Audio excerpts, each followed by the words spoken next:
Bueno, nosotros les vamos a presentar la vía de señalización del receptor acoplado a proteína GQ. El grupo está conformado por Marta Rangel, Sofía Suárez, Esteban Uribe y Manuel Velázquez. Proteína G. La proteína G es conocida como proteína fijadora nucleótido de guanina. Son una familia de proteínas transductores de señales desde el receptor al que están acopladas hasta una o más proteínas efectoras y dependen del nucleótido guanosin trifosfato, conocido como GTP, para su activación. Las proteínas E son una familia proteica cuya función principal es llevar una señal desde un receptor en la membrana celular hasta una o varias proteínas diana. Las proteínas E intervienen en la transducción de señales muy diversas. Es por eso que hay tantos tipos diferentes de esas proteínas. Pueden intervenir en la señalización de la activación o silenciamiento de la traducción del ADN. Además, están implicadas en la recepción de señales hormonales y neuronales. Estas proteínas se caracterizan por estar activas o inactivas. Cuando está inactiva tiene GDP y cuando se activa cambia el GDP por el GTP. Al activarse se divide en dos alfa, beta y la subunidad alfa activa la enzima adenilatocisclasa. Proteínas G heterotriméricas. Las proteínas G heterotriméricas se acoplan a receptores ubicados en la superficie celular con unidades catalíticas, las cuales catalizan la formación de segundos mensajeros en el interior de la célula o acoplan de manera directa los receptores a los conductos iónicos. Esas proteínas G están formadas por tres subunidades conocidas como alfa, beta y gamma. Ciclo de la proteína heterotrimérica. Entonces, el ciclo de esa proteína básicamente consiste en que la subunidad alfa está unida a GDP y cuando un ligando se une a un receptor acoplado a la proteína G, este GDP se intercambia por GTP y la subunidad alfa se desprende de las subunidades beta y gamma que permanecen combinadas. En la mayor parte de los casos es la subunidad alfa separada la que lleva a cabo los efectos biológicos. Las subunidades beta y gamma no se separan la una de la otra, pero también pueden activar efectores.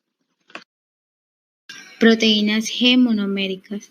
Estas proteínas pertenecen a la superfamilia RAS, que es una cascada de señales. Actúan como reguladoras de procesos claves como la proliferación celular. Las proteínas G monoméricas se pueden dividir en tres clases. Proteínas de tipo RAS que tienen una alteración de genes, proteínas de tipo RHO que son reguladoras de citoesqueleto y proteínas de tipo RAP y ARF que tienen funcionamiento de las vesículas. Formas de señalización.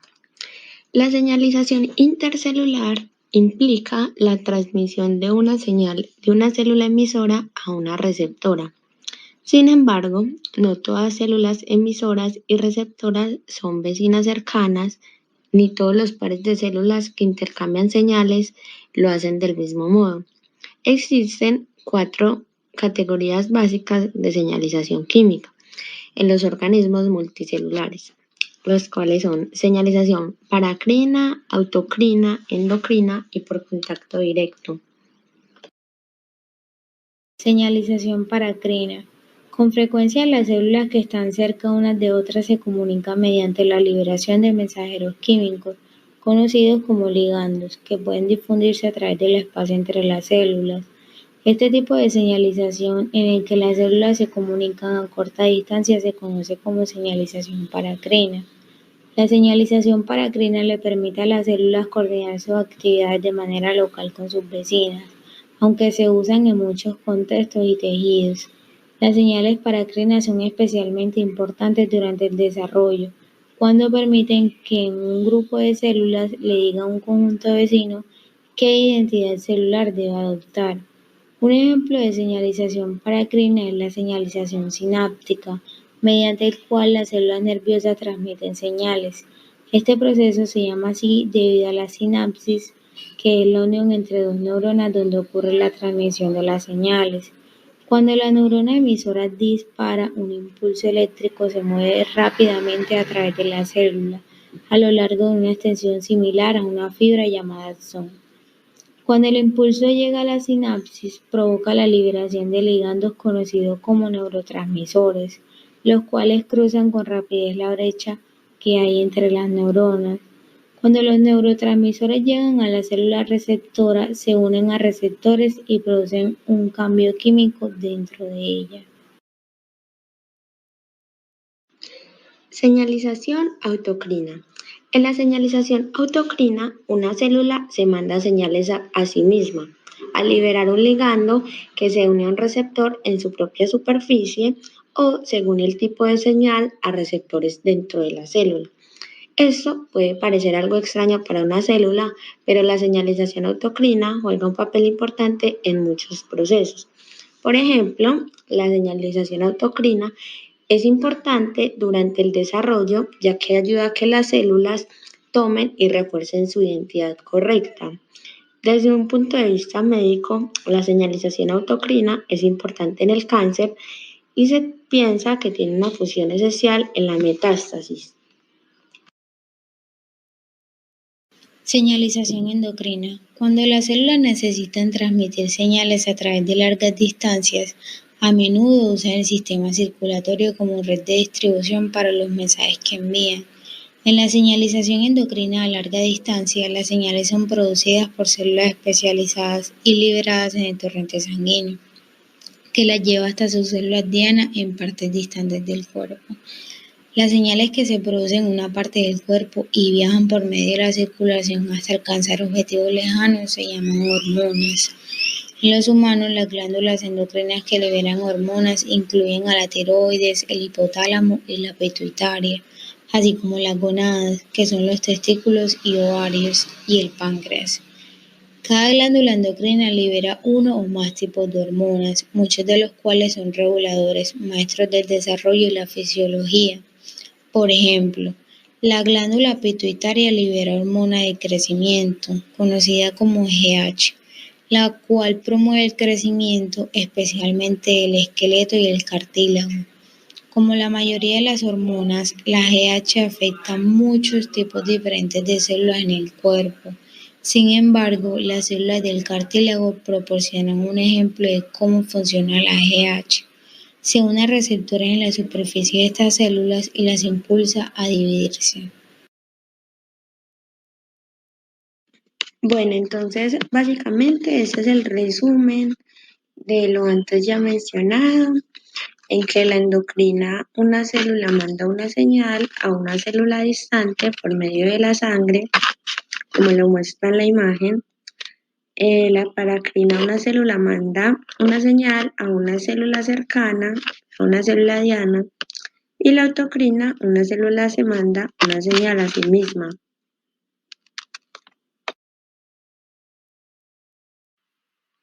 Bueno, aquí se ve cómo la célula emisora envía una molécula o ligando hacia una célula diana que contiene un receptor específico para este ligando. También vemos en la parte inferior que hay una célula que no tiene el receptor específico para este ligando. Entonces, esta célula no va a generar ninguna respuesta. Bueno, aquí se muestra cómo el ligando se une al receptor. Este receptor activa una proteína y esta a su vez va a activar un segundo mensajero que va a ir y va a hacer un proceso específico de cada segundo mensajero para generar una respuesta por parte de la célula. Bueno, aquí tenemos los receptores unidos a proteína G. En la parte izquierda vemos una estructura tubular con formas tubulares en verde. Este es el receptor. Dentro de este hay una estructura con 7 dominios que en la parte extracelular tiene un grupo amino. En la parte intracelular un grupo carboxilo. En la parte intracelular también observamos la proteína G, que está conformada por 3 subunidades, alfa, beta y gamma. A la parte o subunidad alfa siempre va a ir agregado un GDP o un GTP. Más adelante vamos a ver qué depende cada uno de estos. También nos muestran el efector que dependiendo de la proteína G va a producir un segundo mensajero. Bueno, aquí tenemos el proceso de manera general de la proteína G. A la izquierda vemos cómo el receptor no se le ha unido un ligando. También vemos la proteína G con sus tres subunidades, alfa, beta y gamma. También vemos el GDP unido a ella. En la parte derecha, en cambio, ya vemos cómo el ligando llega. En ese momento la proteína G se acopla.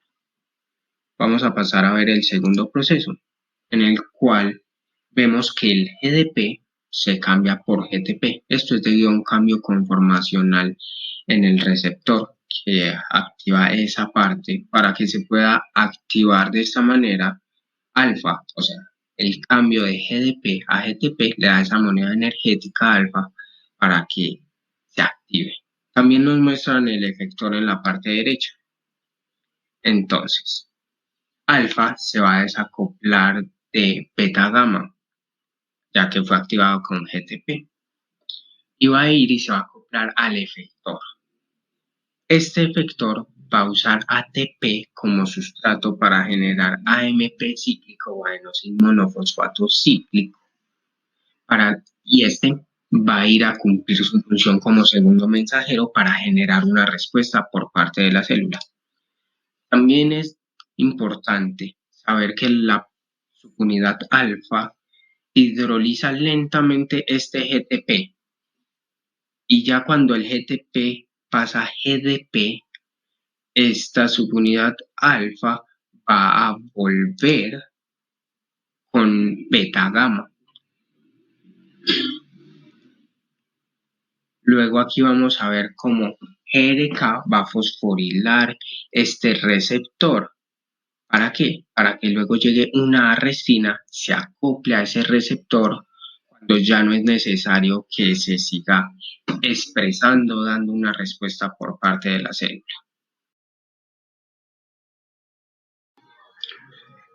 Hay procesos fisiológicos que dan respuesta a la mediación que se da por los receptores de proteínas G heterotriméricas.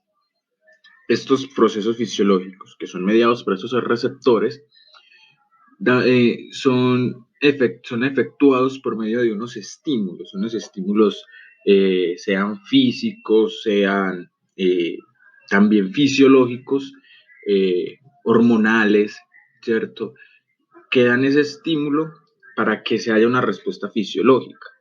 Tenemos, por ejemplo, un estímulo como la serotonina, que su receptor para la serotonina, adenilciclasa, es toda una respuesta fisiológica en la sensibilización conductal del aprendizaje en aplasia. Tenemos, por ejemplo, un estímulo que es el péptido FMET, es un receptor quimioatáctico. Este activa la fosfolipasa C y da una quimiostasis, ¿cierto? O el complejo de antígeno E o inmunoglobina E, que da un receptor en el mastocito para la inmunoglobina E, y que también activa la fosfolipasa C y produce una secreción de estos efectores. En las proteínas G, acopladas a proteínas GQ, ¿cierto? Que es la subunidad alfa de la proteína G, que es el receptor, también tenemos ese común del efector, que es la fosfolipasa C. Le vamos a enseñar también de estos receptores, que se llaman receptores muscarínicos. Esos receptores son estimuladores de acetilcolina, ¿cierto? Funcionan mucho sobre tejidos de musculatura lisa y glándulas. También están mucho en nivel del sistema nervioso central. Estos receptores tienen forma de serpentina. Esos receptores se unen a proteínas G. Hay varios, hay 5. 3 de ellos son asociados o se acoplan a las proteínas GQ, a la subunidad de la proteína G, ¿cierto? Y tenemos otros como el 2, el 4, que se unen a proteínas GU, GI y GS. Esas más adelante se explican. Estos receptores muscarínicos también se pueden acoplar a las adenilciclasas y a las fosfolipasas. Están muy involucrados en la memoria y en el aprendizaje, ¿cierto? En esa estimulación están demasiado involucrados. También pueden estar mucho en trastornos fisiológicos de la depresión y la manía. Y de ellos, como les decía, contamos con 5. Tenemos el receptor M1, que este se acopla por medio de la subunidad de la proteína G, que es GQ. Él activa la fosfolipasa C, incrementa el inositol trifosfato, incrementa el diacilglicerol, desencadenando una respuesta. El inositol trifosfato, estimulando la apertura de la membrana del retículo endoplasmático liso para que de su interior salga al medio intracelular del citosol. Tenemos el diacilglicerol, que estimula la apertura de canales para que el calcio del medio extracelular ingrese al medio intracelular. Ellos se da una respuesta elevada de calcio, da una despolarización y una excitación celular, ¿cierto? Ella tiene una respuesta, una respuesta fisiológica, ¿cierto? Y es que los efectos colinérgicos que produce estos receptores que se acoplan a las proteínas G se dan entre muchas funciones. Por ejemplo, se potencializa la excitación postsinápticos en los ganglios simpáticos y parasimpáticos. Estamos hablando del muscarínico 1, el receptor que se acopla por medio del receptor de proteínas GQ, de la subunidad GQ de la proteína G. Da secreción de glándulas salivales. Se sabe que, por ejemplo, hay estimulaciones del gusto, más que todo, por ejemplo, la proteína G, que es un receptor que se estimula por sentidos como el gusto, ¿cierto? El olfato y la visión. Da de eso la secreción del jugo gástrico en el estómago, ¿cierto? Cuando hablamos de una respuesta funcional, cuando ese receptor se media en la muscarínica 1 y que se da, como les dije ahorita, a nivel del sistema nervioso central, da una secreción del jugo gástrico del estómago, tiene funciones de aprendizaje y memoria, y da una broncoconstricción inducida por el nervio vago. Tenemos entonces ya a la muscarínica 2, pero esta se constituye más que todo en los receptores GI. Estos se añaden más a la subunidad GI del receptor acoplado a proteínas G. Entonces tenemos el receptor M3. Este receptor se ubica en tejidos glandulares, en músculos lisos, en los endotelios. También se encuentra mucho en el sistema nervioso central, debido a que se encuentra en el músculo liso. Se puede encontrar en aparato digestivo, en vejiga y orina, en el tejido vascular respiratorio, en glándulas exocrinas y endocrinas, así como en el pulmón también encontramos este receptor que se acopla a GQ. Ese tiene un mecanismo que igual al de M1. Ellas se regulan positivamente a la fosfolipasa C, también activan a la fosfolipasa C, y por ende a las vías de señalización del isonisitol trifosfato y del calcio intracelular. La cascada de señalización intracelular del calcio incluye la activación de la proteína quinasa C y los efectos de este sobre la célula. Ciertos factores como los nucleótidos de guanina y los iones de cobre y zinc afectan las funciones a los receptores muscarínicos.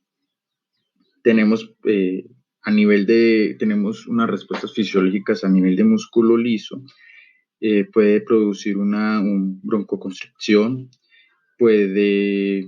una vasodilatación también se puede expresar ahí en esa respuesta fisiológica. Se puede producir un efecto paradójico en los parasimpáticos miméticos sobre el tono vascular y bronquial.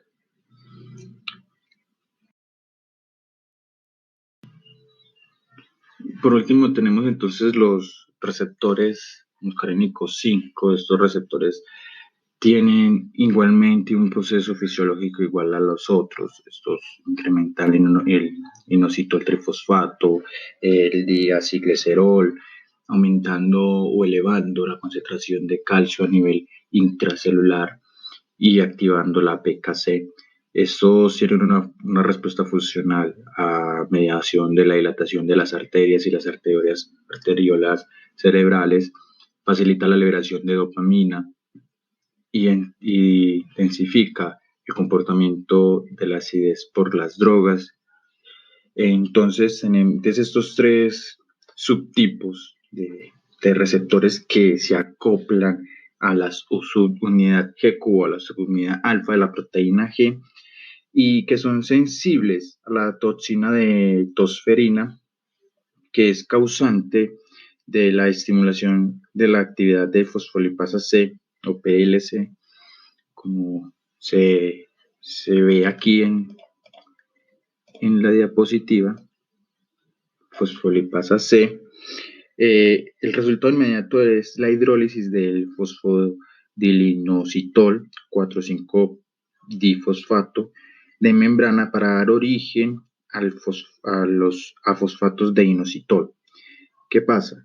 Cuando se da la respuesta, la subunidad GQ de la proteína G, que es el receptor se desplaza a la membrana para dar origen o para dar la hidrólisis del fosfatidinoositol 4,5-difosfato para dar origen a los fosfatos de inositol. Ahí es donde ya se desprende el inositol trifosfato y el diacilglicerol al medio el inositol trifosfato es el que causa la liberación de calcio o estimula la liberación de calcio intracelular desde el retículo endoplasmático liso, y el diacilglicerol estimula el ingreso o abre los canales para que ingrese calcio del medio intracelular al medio, del medio extracelular al medio intracelular. También tenemos entonces que el segundo producto que puede tener esta reacción es el PKC. Esta vía, el diacilglicerol es el que activa el PKC. Esta vía y participa en proteínas dando origen a varias respuestas fisiológicas que fueron las que hemos estado viendo. Ya los otros dos tipos de receptores que se acoplan pues a G1, a GI, a GS, que es M1 y SM2 y M4, ya de esos pues se hablará posteriormente. Vamos a hablar en este esquema vamos a hablar de la ruta, vamos a hablar de cómo interactúan todas estas moléculas, todas estas proteínas, estos receptores de primeros mensajeros y segundos mensajeros.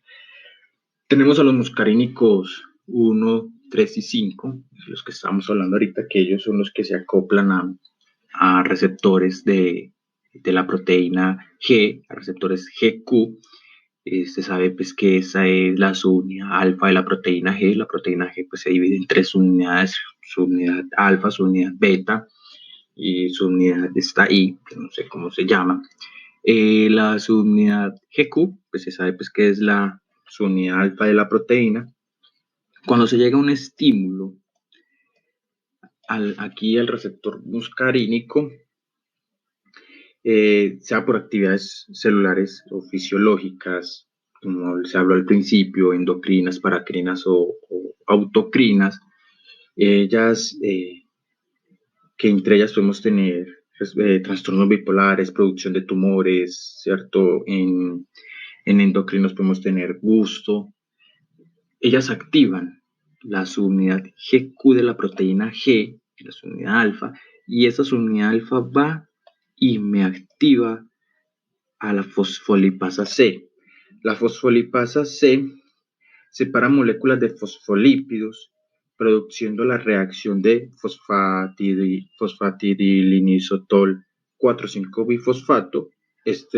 Posteriormente se fosforila y sufre una ruptura y produce dos compuestos, el diacilglicerol y el inositol trifosfato. El diacilglicerol, pues siempre va a permanecer unido a la membrana hasta cumplir pues su respuesta al estímulo. Mientras que el inositol trifosfato es liberado de forma soluble al citoplasma, al citosol, al medio intracelular.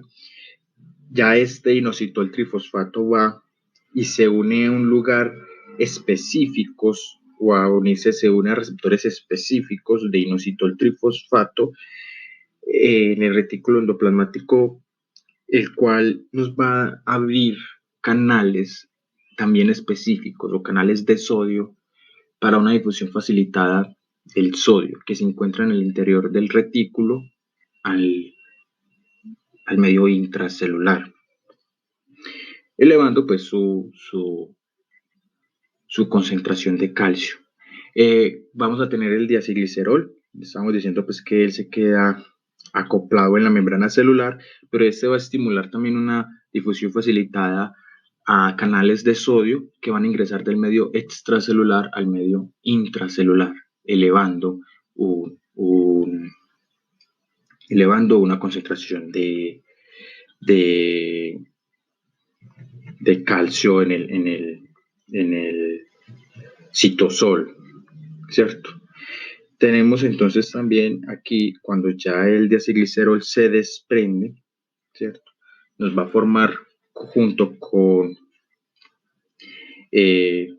diacilglicerol, cuando se desprende del diacilglicerol con calcio y fosfolípidos del citoplasma, se va a formar lo que se llama proteína quinasa C. Esta quinasa C es una proteína que también se requiere de un segundo mensajero.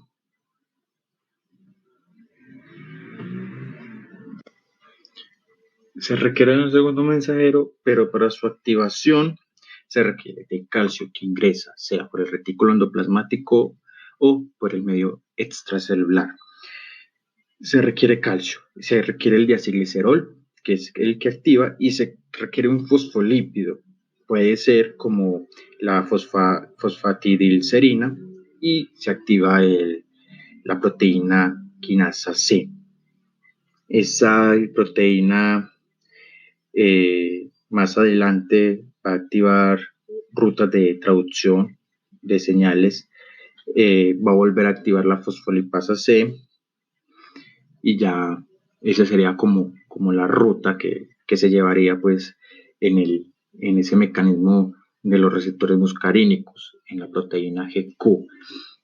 Hay muchas más vías pues parecidas, o sea, esa activación de esa vía metabólica se activa por otros tipos de estímulos o por otros receptores acoplados a esas proteínas GQ o acoplados a la subunidad GQ de la proteína G. Bueno, muchas gracias.